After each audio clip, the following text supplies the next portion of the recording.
안녕하세요. 미국 유학고수 TV 시청자 여러분들. 자, 오늘 이야기해볼 내용은 인공지능 개인 방송에 완전히 중독되어 버린 친구 엄마에 대해서 얘기해 보도록 하겠습니다. 어저께 한국에 있는 제 동갑 친구에게서 전화가 왔습니다. 뭐 요새는 톡 메신저 깔면 한국에서 미국으로 전화하는 거 공짜잖아요. 와이파이만 되면 그래서 예전이랑 다릅니다. 미국 산다고 해서 한국 친구들 다 끊어지지 않아요. 그리고 제가 1년에 3번은 한국에 갑니다. 그러니까 사실 한국에 사는 여러분들도 어렸을 때 친구들 뭐 초중고등학교 때는 맨날 학교 끝나면 어울리지만 특히 직장 다니고 또 결혼하잖아요. 그러면 1년에 한 번 막년회 때 만날까 말까예요. 그러니까 한국에 있으나 미국에 있으나 한국 친구들 만나는 빈도는 똑같다고 보시면 돼요. 그리고 오히려 결혼하면은 가족들하고 더 자기 와이프랑 자기 아이들이랑 더 많은 시간을 보내야 맞는 거죠. 자, 그런데 어쨌든 한국에 있는 친구한테 한국에서 전화가 왔어요. 통화를 했는데 이 친구가 어머니가 있어요. 어머니가 있는데 어머니가 70대세요. 70대 어머니인데 이 친구가 어머니 때문에 걱정이 진짜 많더라고요. 왜 걱정이 많냐면 이 친구가 어머니가 원래는 굉장히 건강하고 활달한 그런 정신과 인격을 가지고 계셨는데 이 코비드 시즌을 통과하고 나서 완전히 인격이 변하셨다는 거예요. 코비드 때를 한번 봅시다. 코비드 때 이 전염병 때문에 다 마스크 쓰고 이렇게 사람들하고 잘 이야기도 안 했잖아요. 전염병 걸릴까봐. 그래서 사람들도 안 만나고 이렇게 됐단 말이에요. 근데 원래 이 친구 어머님이 코비드 이전에는 사람을 진짜로 많이 만나는 사람이었어요. 코비드 이전에는 친구 어머님이 대형 교회를 다니셨는데 신도수가 굉장히 많은 경기도의 큰 교회 다니면서 그 교회 권사님도 하시면서 교회 이것저것 많은 일을 했었다는 거죠. 봉사활동 같은 거 뭐 예를 들면 그 지역의 뭐 홈리스들이나 거지 밥 먹는 거 도와주는 그런 봉사활동도 하시고 그리고 교회 주방에서 새로운 신자들에게 국밥 같은 거 만들어주는 봉사활동도 하시고 그리고 교회 성가대도 하시고 이렇게 하면서 다양한 사람들을 만났기 때문에 나이 드셨음에도 굉장히 건강하고 인격적으로나 정신적으로나 굉장히 건강하셨는데 이게 코비드 때 아무도 못 만나고 특히 이제 노인이시니까 함부로 사람 안 만나고 전염병 걸릴까봐 아무도 안 만나신 거죠. 맨날 뉴스에서 막 전염병으로 막 노인들 죽는다. 그런 뉴스 빵빵 때려야 되니까 너무 겁이 나서 아무도 안 만나신 거예요. 그러면서 이분이 원래 스마트폰도 잘 들여다보시지 않은 분이셨어요. 그리고 스마트폰 많이 보고 다니는 20대 젊은이들을 엄청나게 비판하면서 저봐라 어린애들 스마트폰 중독 걸렸다. 스마트폰 중독 걸렸다 쯧쯧쯧 하면서 젊은이들 그렇게 비판하고 다니시고 그랬었는데 정작 본인이 코비드를 지나면서 아무도 못 만나고 코비드 때문에 친구도 못 만나고 교회도 못 나가고 그때 코비드 때문에 문 닫은 교회들도 있었죠. 교회도 못 나가고 그렇게 하다 보니까 이 스마트폰에 굉장히 빠지신 거예요. 스마트폰에 개인 방송들에 완전 심취를 하신 거예요. 그러니까 사람을 못 만나니까 그 시간 동안 너무 심심하고 외롭고 그러니까 이 스마트폰을 열심히 들여다보기 시작하신 거예요. 그런데 한국에서 요즘 개신교 교회에 다니면 이제 지금 굉장히 핫한 이슈가 뭐냐면 그 개신교계에 매우 주목받는 한 개신교회 목사님이 계세요. 목사님이 계시는데 그분이 이제 정치정당을 만든다고 하면서 기독교 우파 정당을 만들려고 하면서 이제 정치판에 뛰어드신 목사님이 있거든요. 근데 그분이 개인 방송을 하는 채널이 있어요. 그래가지고 이제 그 방송에 완전 심취하시는 거예요. 원래 이 친구 어머님은 경기도 외곽에 사시면서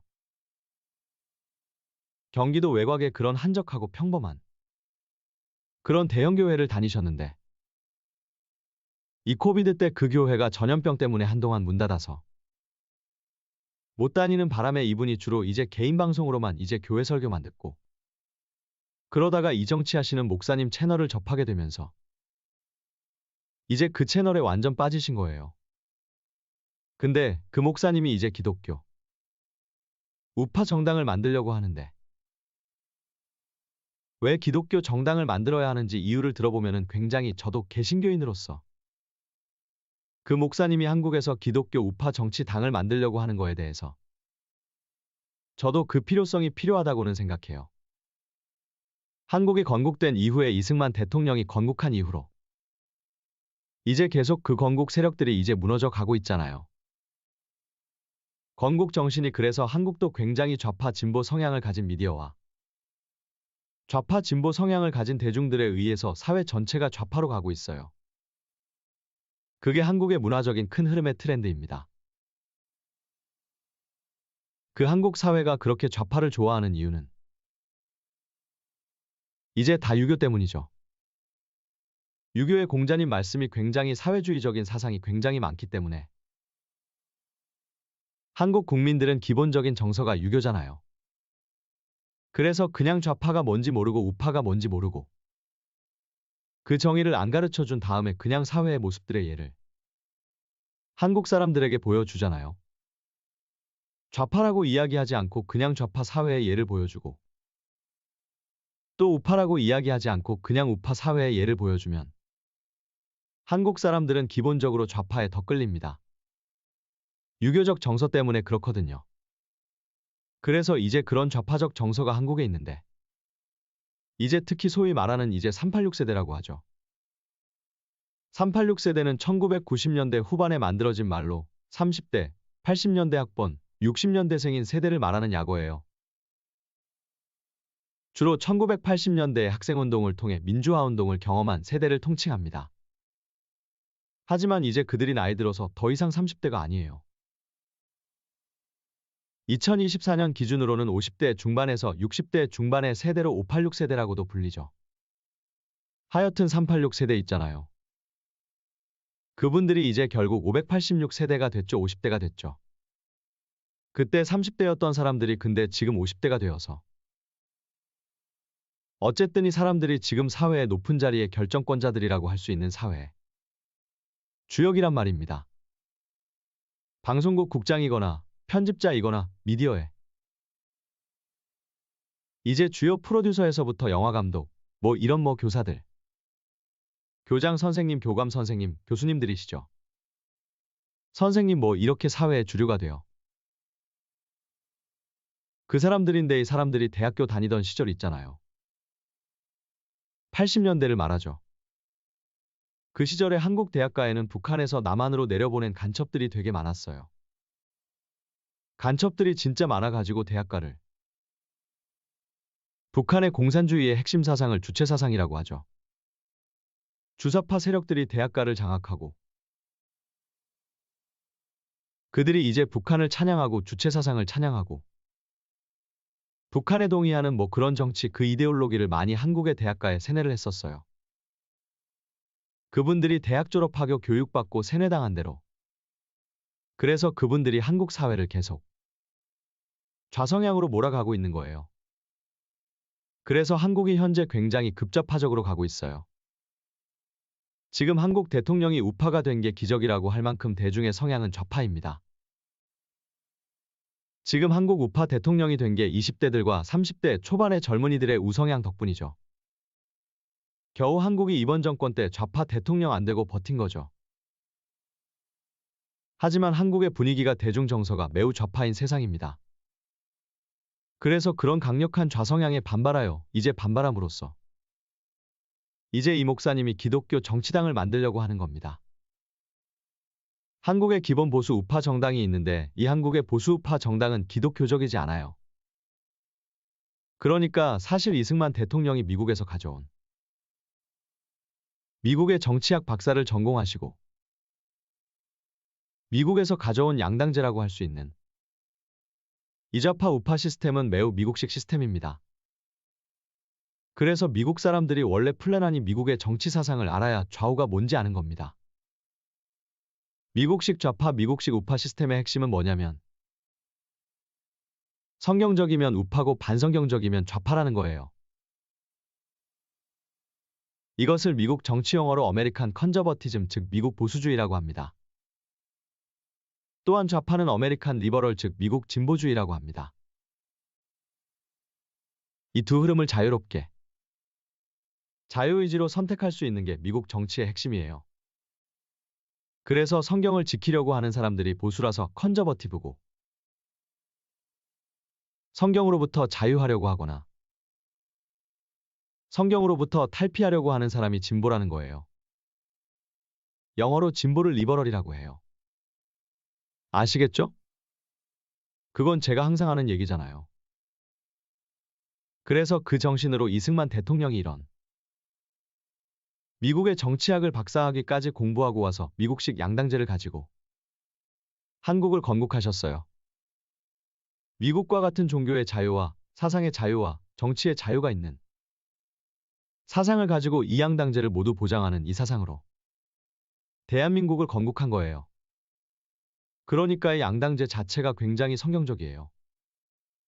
성경을 보면은 하나님을 믿든 믿지 않든 인간의 스스로 선택하게 하나님이 기회를 주십니다. 그래서 성경을 믿는 사람들은 자유민주주의의 기본이라고 할 수 있는 자유의지를 굉장히 존중합니다. 그러니까 하나님은 믿든 하나님 믿지 않든 당신의 자유로운 선택이라는 거죠. 그리고 그 심판은 인간이 하는 게 아니라 하나님이 한 인간이 죽은 다음에 하나님의 심판대 앞에 죽은 자의 영혼을 세우시고 하나님이 한평생에 살아온 과정을 오직 하나님만이 심판하신다는 거죠. 이게 미국식 양당제의 좌파 우파의 기본 사상이에요. 양당제란 매우 성경적인 성경에서 말하는 인간의 자유의지를 존중하는 사상이에요.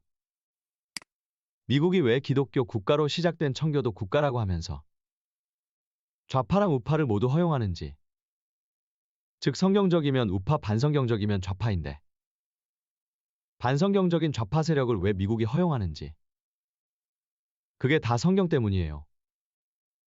그게 성경적인 겁니다. 그러니까 하나님 믿든 믿지 않든 당신이 선택하는 거고 자유의 의지를 가지고 자유롭게, 그리고 그거에 대해서 누가 푸시를 하면 안 되고, 그래서 하나님을 믿든 안 믿는 본인의 자유의지를 가지고 선택을 하면, 그래서 예수님을 구원자로 선택을 하면 구원받고 사후에 천국에 간다는 거죠. 그리고 본인의 자유의지를 가지고 예수님을 믿지 않기로 결단을 하면 사후에 지옥에 간다는 거죠. 그리고 그 과정을 아무도 강요하거나 푸시하지 않는 게 이게 기본적인 미국의 자유민주주의의 기본적인 사상이에요. 아시겠죠? 자, 개신교 신자이면서 미국 유학파인 이승만 대통령이 요거를 미국에서 정치학 박사하면서 배워와가지고 요거를 한국에 구현한 거예요. 근데 한국은 개신교가 뭔지도 모르는 사람들 앞에서 미국식 양당제를 추진하니까 이승만 대통령이 어려움이 많았겠죠. 그래서 이승만 대통령이 일단 개신교 인구를 늘리자 해가지고 이승만 대통령 때문에 개신교인이 된 사람이 당시에 이승만 대통령 집권 당시에 100만 명이 넘었어요. 왜냐면 가는 곳마다 이승만 대통령님께서 교회를 세우고 가는 곳마다 학교를 세우고 그 학교에 학교 목사라고 할 수 있는 교목을 배치하고 이런 식으로 기독교 부흥운동을 일으켰던 사람이 이승만 대통령인 겁니다. 한국에 개신교란 게 생겨난 게 다 이승만 대통령의 업적입니다. 아시겠죠? 이해 가셨죠?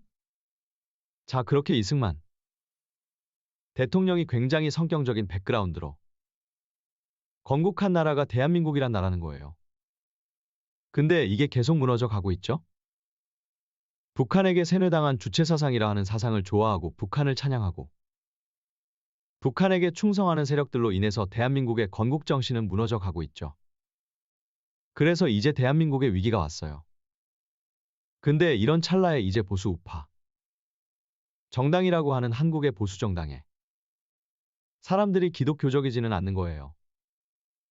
그러니까 원래 미국에서는 보수 우파는 성경적이고 좌파 진보는 반성경적인데 한국은 한국 좌파는 반성경적인 거 맞죠? 왜냐면 북한의 악한 세력들에 충성하고 북한 공산당의 주체사상에 충성하니까 반성경적인 건 맞죠? 왜냐하면 공산주의는 성경이 지지하지 않는 사상이니까요. 하지만 한국의 보수 우파도 성경적이진 않아요. 여태까지 이제 한국 정치에서 보수가 했던 역할들을 보면은 군사독재가 심했죠. 군사독재와 그리고 굉장히 강압적인 그런 유교적인 문화와 그리고 경제 성장만을 강조하는, 즉 돈만을 강조하는 그런 사회 문화였기 때문에 한국에서 성경적이면 우파 반성경적이면 좌파 얘기하기가 너무 힘들단 말이에요. 그래서 보수 우파라고 말하려면 성경이 반드시 언급돼야 되고 기독교가 반드시 언급이 돼야 되는데 기독교 인구가 워낙 낮은 한국에서 그런 말 하기 힘들다는 거죠. 한국에서 개신교의 인구가 이제 20% 미만으로 줄어들고 있어요. 그래서 잘 안 된다는 거예요. 그래서 한국의 보수 우파당의 그런 트렌드가 성경적이지 않고 성경과 연관시키기가 너무 힘들어요. 그래서 이 목사님이 본인이 앞장서서 이제 한국에도 성경적인 기독교 우파 보수 정당을 만드는 운동을 하시는 거예요. 그러니까 기독교인들이 굉장히 솔깃하죠. 왜냐면 한국의 보수 우파라고 하는 세력들은 기독교 부흥이나 성경의 원리에는 별 관심이 없고 그냥 부자들의 돈을 지키기 위한 자본주의 세력을 옹호하기 위한 그런 데로 가니까 이제 이 목사님이 이 기독교계에서 굉장히 뜨거운 이슈예요. 그래서 기독교 개신교 세력들의 보수 세력을 하나로 통합하면서 이제 한국의 기독교 보수 정당을 세우려고 하고 있는 거예요. 근데 정작 한국의 개신교 교회 교계 안에서는 이 목사님을 반대하고 있어요. 처음에 이 목사님을 막 이단으로 규정하기까지 했어요. 한국 교회에서 이단이라고 규정되면은 한국 기독교 교단에서 개신교 교단에서 굉장히 치명적인 거예요. 왜냐면 이단이라고 하면은 이제 저거는 반성경적인 거니까. 기존의 정상적인 개신교 신도들이 그 교회를 안 가버리거든요. 이단으로 찍히면 교회가 망할 수 있어요. 그런데 개신교의 대형 교단에서 이 목사님을 이단으로 규정해버린 겁니다. 근데 아무리 봐도 이단이 아닙니다. 이단이라고 말하려면은 무엇이 이단이고 무엇이 이단이 아니냐면 이단이라고 말하는 거의 핵심 사상은 예수 그리스도를 유일한 구주로 인정하는가. 이게 기독교 사상의 핵심이에요. 딴소리하면 그게 이단인 거예요. 근데 이 목사님이 이우파 기독교 보수정당을 만들려고 한 이 목사님 항상 주장하는 게 오직 예수예요. 절대 이단이 아니죠. 그래서 한국의 대형 교단에서 이단 판정을 풀어줬습니다. 이 목사님은 공식적으로 이단이 아닙니다. 그럼 왜 오직 예수를 외치면서 기독교 정당을 부르짖는 이 목사님을 한국 개신교의 대형 교단에서는 왜 이단으로 규정하려고 했었냐면 한국의 개신교 대형교회 교단이 오히려 오직 예수만이라고 하는 이 개신교의 핵심인 삼위일체에서 탈피해서 진보적으로 가고 있기 때문이에요. 그래서 카톨릭과 연합하려고 하고 준비하고 있고 세계종교통합운동에 가담하고 있다는 거예요. 이런 개신교계의 좌파진보 운동을 에큐메니컬 운동이라고 합니다. 한마디로 말하면 개신교랑 카톨릭이랑 합치자는 운동입니다. 한국 대형교회 흐름이 에큐메니컬 운동을 하고 있어요. 그러니까 사실 한국의 대형교회가 크나큰 배도로 가고 있는 거죠. 배도라 함은 성경을 배신하는 그런 흐름으로 가고 있는 거예요. 그런 사상의 흐름이 있는 한국 개신교단의 흐름 가운데 이 목사님이 진정으로 오직 예수를 외치면서 일어나고 있는 거예요. 그러니까 사실 한국 기독교계에 있어서는 정말 한국의 기독교 역사에서 오직 예수만을 부르짖으면서 기독교 정당을 일으키려고 하는 굉장히 훌륭한 신앙인 거죠. 그런데 한국의 대형 교단은 이제 무너져 가고 있는 거예요. 세속적으로 타락하면서 카톨릭과 연합하려 하고 세계 종교 통합운동으로 가고 있는 거예요. 가톨릭과 연합하는 게 왜 나쁘냐면 개신교 자체가 카톨릭에서 갈라져 나온 이유가 즉 종교개혁을 한 이유가 뭐냐면 근본 원인이 뭐냐면 교황이라는 존재 때문이에요. 교황이 자신이 그 카톨릭 교회의 우두머리라고 얘기하고 그리고 신의 대리인이라고 얘기하기 때문에 이렇게 되면은 정치적인 세력이 될 수밖에 없어요. 교황의 정치적 권력을 옹호하기 위해서 성경의 정경에 있지도 않은 그런 교리들을 만들어야 된단 말이죠. 그 정치 종교 사상을 옹호하기 위해서.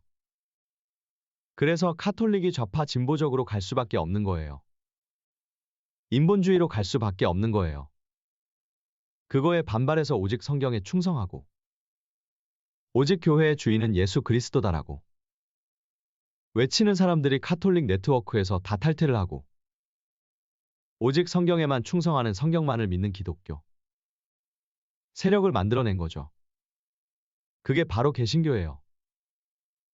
그리고 그 개신교는 결국 영국 중심으로 뭉쳤고 영국 개신교의 주요 신학자들과 목사들이 성공의 교회인 웨스트민스터 대성당에 모였고 이 회의는 5년 동안 지속되었습니다. 회의의 결과로 신앙고백서가 작성되었는데 이것이 웨스트민스터 신앙고백서이다. 이것은 개신교 신앙의 표준이 되었습니다. 특히 웨스트민스터 신앙고백의 25조 6장의 주 예수 그리스도 외에는 교회에 머리가 없다라고 신약성경의 에베소서 1장 22절과 골로새서 1장 18장을 근거로 교황의 존재를 부정해버렸습니다. 로마 가톨릭의 교황은 어떤 의미에서든지 교회의 머리가 될 수 없다고 명시하고 교황은 적그리스도요, 죄악의 사람이며 멸망의 아들이다라고 규정해버렸습니다. 그 영국 안에서도 굉장히 성경에 충실한 세력들을 청교도라고 하거든요. 이 사람들이 유럽도 하니 카톨릭적인 분위기에서 벗어날 수 없다며 한계를 느끼고 미국으로 건너갔습니다. 이 웨스트민스터 신앙고백서가 킹제임스 영문 성경책을 들고 미국에 건너가서 매우 개신교적인 미국을 건국합니다. 개신교 사상을 즉 성경에 적힌 내용 그대로의 종교와 문화와 사상을 진실하게 믿기 위해서 종교의 자유를 찾아서 이 청교도인들이 미국으로 건너간 현상이 미국의 건국이란 말입니다. 즉 미국의 건국의 의미 자체가 오직 성경만을 추구하는 이상향의 국가를 만들기 위해서 그들이 영국을 탈출해서 목숨을 건 항해를 하고 그 미국에 건너갔던 거예요. 이게 미국의 건국입니다. 그리고 그 미국의 청교도의 후예들이 한국 선교사가 돼서 한국으로 와서 한국의 복음을 전한 거예요. 특히 한국전쟁 이전 이후 그쯤에서 한국에 본격적으로 개신교가 전파가 된 거예요. 물론 그 이전에도 뭐 선교사도 있었지만 본격적인 한국 선교는 한국전쟁 전후라고 보면 되는 거예요. 아시겠죠? 그 문을 열어준 것이 이승만 대통령입니다. 그리고 그 배후에는 미국의 개신교가 있다고 보면 됩니다. 그래서 결국 한국 개신교의 뿌리는 미국이에요. 그러면 미국에서 어떤 식으로 신앙생활 하는지를 배워야 되는데 한국 사람들이 변질됩니다. 왜냐면 한국이 왜 좌파 진보적인 기독교로 자꾸 편향될 수밖에 없냐면 바로 유교 때문이에요. 하나님을 믿는다고 하지만 여전히 유교적인 습성과 관습을 가지고 살고 있는 게 한국의 기독교인들이란 말이에요. 그렇기 때문에 자꾸 좌파 진보로 편향되는 거예요. 한국 기독교인들이 그래서 그 성경적이면 우파, 반성경적이면 좌파 이게 안 먹혀요. 한국에서는 내가 교회를 다닌다고 하면서도 좌파, 진보 사상을 지지하는 그런 개신교인들도 많고요. 그리고 내가 교회를 다닌다고 하면서도 여전히 추석 명절에 유교적으로 조상신에게 절하는 그런 개신교인들도 많고요. 내가 하나님을 믿는다고 하면서 남의 장례식 가서 유교식으로 남의 위패에 절하는 그런 우상숭배를 하는 한국인들이 아직도 많고요. 다 반성경적인 유교 사상인데 그래서 한국의 하나님을 믿는다고 하면서도 예수님을 믿는다 하면서도 좌파인 사람들이 계속 있는 거예요. 유교 때문입니다. 자, 이런 사상 가운데 이제 한국의 대형 교회들이 대형 교단들이 이런 인본주의적인 유교를 버리지 못했기 때문에 계속 왼쪽이 더 좋은 길처럼 보이는 거예요. 그래서 한국의 대형 개신교의 교단이라고 하는 대형 교단들이 자꾸 좌편향되는 거예요. 그래서 결국에는 진보적인 교리를 가진 카톨릭과 연합하는 것이 옳다라는 사상을 가지게 되는 그런 개신교 목사들이 생겨나는 거예요. 카톨릭은 왜 그렇게 좌파 진보적이냐면 교황의 권위를 유지하기 위해서 성경을 변경했기 때문입니다. 성경은 원래 구약성경 39권, 신약성경 27권으로 구성되어 있는 게 성경입니다. 총 66권이 정경이고 이것을 신학자들은 모두 알고 있어요. 여기에 카톨릭은 교황의 존재와 마리아 숭배와 그리고 천사에게 기도하는 그러한 카톨릭의 교리를 유지하기 위해서 구약 성경에 원래 존재하지 않는 7권의 추가적인 성경을 추가해서 카톨릭 성경의 권수가 7권이 더 많아요. 그러니까 원래 개신교 성경은 정경이라고 할 수 있는 성경은 구약 성경 39권이었고요. 근데 카톨릭은 구약 성경 39권에 7권의 책이 추가돼서 카톨릭 성경은 구약 성경이 46권입니다. 그래서 이렇게 성경에 원래 있지 않은 말씀이 추가되니까 성경적 가치로부터 느슨해지는 거예요. 그래서 진보 사상이 거기서 탄생하는 거예요. 아시겠죠? 그래서 이런 카톨릭 네트워크에 한국 개신교가 연합하려고 하고 있어요. 그 유교식으로 인본주의적으로 좌편향된 개신교 목사들이 카톨릭과 합치는 것이 옳다라고 생각하는 사람들이 나타납니다. 좌파는 결국 좌파에게 끼리끼리 끌리는 거죠. 그 결과 이제 카톨릭과 연합하려고 하는 그런 에큐메니컬 운동이라고 하는 그런 운동이 한국 개신교계에 일어나고 있어요. 그래서 한국의 개신교 교단들이 좌파 진보로 가고 있는 이거를 리드하는 신학대가 한국의 명문 신학대가 한 군데 있는데요. 그 명문 한국 신학교 출신들이 그걸 리드하고 있어요. 근데 어쨌든 이런 분위기인데 이런 분위기에서의 기독교 우파 보수 정당을 만들려고 하는 기독교 운동을 하느니 목사님이 일어난 겁니다. 참고로 이 목사님은 한국의 명문 신학대 출신이 아니에요. 이분은 기독교 교세를 보수 우파적으로 성경적인 우파를 외치면서 이 미국의 우파와 연합하면서 막 일어나려고 하는데 이게 너무나 그 안에서 치열한 거예요. 기본적으로 한국 대중들은 이 기독교 우파 정당 운동을 반대하고 있어요. 왜냐면 기본적으로 같은 개신교 교계 내에서도 이 사람은 정치판에 뛰어는 목사이고 자꾸 기독교인들을 정치에 이용한다고 하면서 이렇게 얘기하니까 같은 개신교계에서도 이 목사님의 편이 없는 거예요. 이 목사님은 같은 개신교 교단 안에서도 자기 편이 없어요. 그래서 이 목사님의 교회 신도들끼리 더욱 더 똘똘 뭉쳐서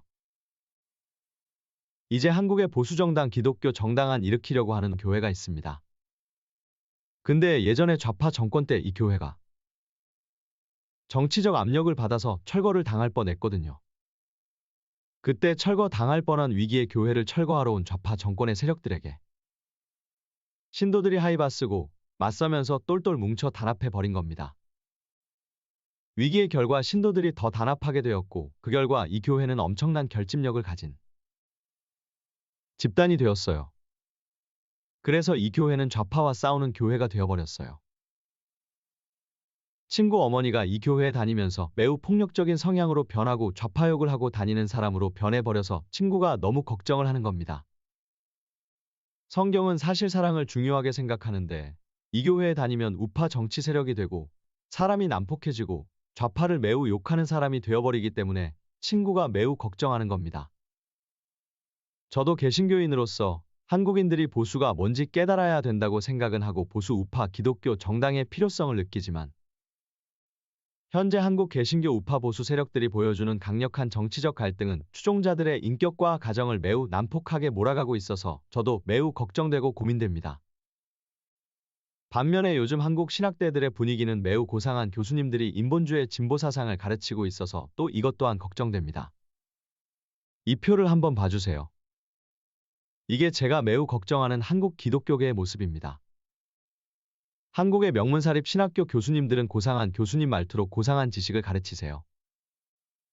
훌륭한 인격과 인품을 가지신 명문대 신학대 교수님들이시지만 가르치는 내용을 보면 전혀 성경적이지 않습니다.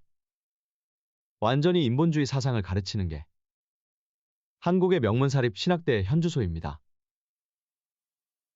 반면에 이 보수 우파 정당 만들려는 목사님은 명문 신학교 안 나오셨지만 성경만 읽는 분이셨 가르침이 매우 성경적입니다. 그런데 문제는 이 목사님의 성격이에요. 매우 과격하고 화를 잘 내고 좌파를 매우 비판하고 좌파 지도자들 이름 부르면서 욕을 하기도 합니다. 매우 극단적으로 가는 한국 개신교계의 두 흐름이 저는 매우 걱정됩니다. 제 친구 어머님을 걱정하는 제 친구의 걱정이 이해가 되시나요? 한국에는 정치적으로 매우 큰 갈등이 있고 종교적으로도 매우 큰 갈등이 있는 혼란기입니다. 그런데 이 혼란과 인공지능이 무슨 상관이냐면 인공지능은 기본적으로 일반적인 대중들이 보는 미디어를 좌편향시킵니다. 인공지능이 정치를 좋아해서 그러는 게 아닙니다. 원래 인간이 사는 세상은 80%의 가난한 사람들과 20%의 부자들로 구성되어 있어요. 그래서 인공지능은 돈을 벌기 위해 80%의 사람들을 지지합니다. 가난한 대중들에게 좌파진보의 가면을 쓰고 대중을 좌편향시킵니다. 그런데 친구의 어머님 같은 경우는 좌편향 안 당하시죠?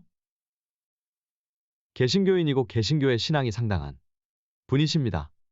이 경우는 인공지능이 좌편향할 수 없다는 것을 알고 있어요. 인공지능이 이렇게 똑똑합니다.